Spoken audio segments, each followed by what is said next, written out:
DND lake হচ্ছে নারায়ণগঞ্জের সিদ্ধিরগঞ্জ থানার একদম শীতলক্ষ্যা নদীর পাশেই, বলতে গেলে এই লেকটির পূর্ব পাশে হচ্ছে শীতলক্ষ্যা নদী। এটা খুব কাছাকাছি, অতটাও দূর না। তো এই ডিএনডি লেকের নামকরণ, অর্থাৎ যদি এটার ফুল ফর্ম নিয়ে কথা বলি, সেটা হচ্ছে ঢাকা নারায়ণগঞ্জ টেমরা। মূলত বর্ষার সিজনে যাতে ঘুম থেকে উঠে আপনি না দেখেন আপনার সেগুন কাঠের খাট দিয়ে পানিতে ভাসতেছে কোনো রকম আলকাতরা ছাড়া। তো তার জন্য সেনাবাহিনীর উদ্যোগে করা ডিএনডি প্রকল্পের একটি বাস্তবায়িত রূপ হচ্ছে এই সুন্দর লেক, যার নামকরণ করা হয়েছে ডিএনডি লেক। এখানে আসতে হলে সর্বপ্রথম আপনাদের চিটাগাং রোড এসে নামতে হবে। এরপর যে কোনো অটো বা মিশুকে করে 10 টাকা ভাড়া দিয়ে চলে আসবেন কদমতলী নয়াপাড়া এলাকায়। আর যে ব্রিজটি দেখতেছেন, এটার নাম জানি না, আপনারা মিনি হাতির ঝিল ব্রিজও বলতে পারেন, কারণ হাতির ঝিলের আদলে এই লেকটি তৈরি করা, যদিও মানুষজন এটার 12টা বাজানোর জন্য উঠে পড়ে লাগছে।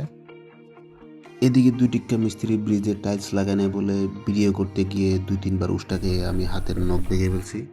এটার তীব্র প্রতিবাদ জানাই। অতঃপর লেকের সৌন্দর্যের ভিডিও করতে করতে শীতকালে হালকা রোদে হালকা বাতাসে লেক থেকে খিচুড়ির গন্ধ আসতেছিল। পরে দেখি এক আপু তার ভাইয়ের জন্য খিচুড়ি রান্না করে নিয়ে আসছে উইথ গরুর মাংস, সাথে ছিল পায়েস।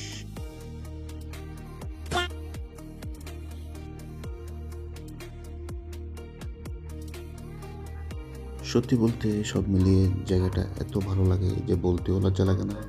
মূলত হাঁটার জন্য কিংবা যারা নিরিবিলি পরিবেশ পছন্দ করেন, তারা এখানে এসে সময় নষ্ট করতে পারেন।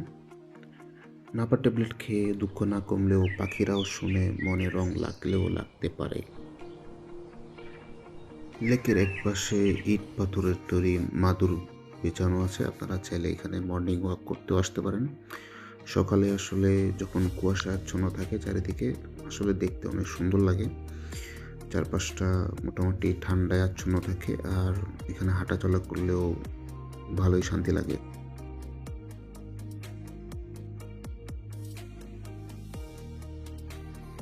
আমার কাছে পার্সোনালি বর্ষাকালতে অনেক সুন্দর লাগে, তখন লেকের আসল সৌন্দর্যটা ফুটে ওঠে। এখন শীতকাল হলেও মোটামুটি পরিবেশটা অনেক শান্ত, আর চারপাশে এত আওয়াজ নেই, বা অনেকে শহরের কিচিরমিচির থেকে দূরে আসতে চান, এটা হচ্ছে তাদের জন্য পারফেক্ট একটা জায়গা। যদি এই জায়গাটা সুন্দর মতো মনিটরিংয়ের আওতায় থাকতো, তাহলে এই স্পটটা নারায়ণগঞ্জের সবচেয়ে আলোচিত স্পট হতে পারতো। তা আমাদের বাঙালির মাথায় এত বুদ্ধি যে তারা এই খালি জায়গাটাকেও খড়কুটো ঘাস তরকারি শুকানোর জন্য কাজে লাগাই দিছে।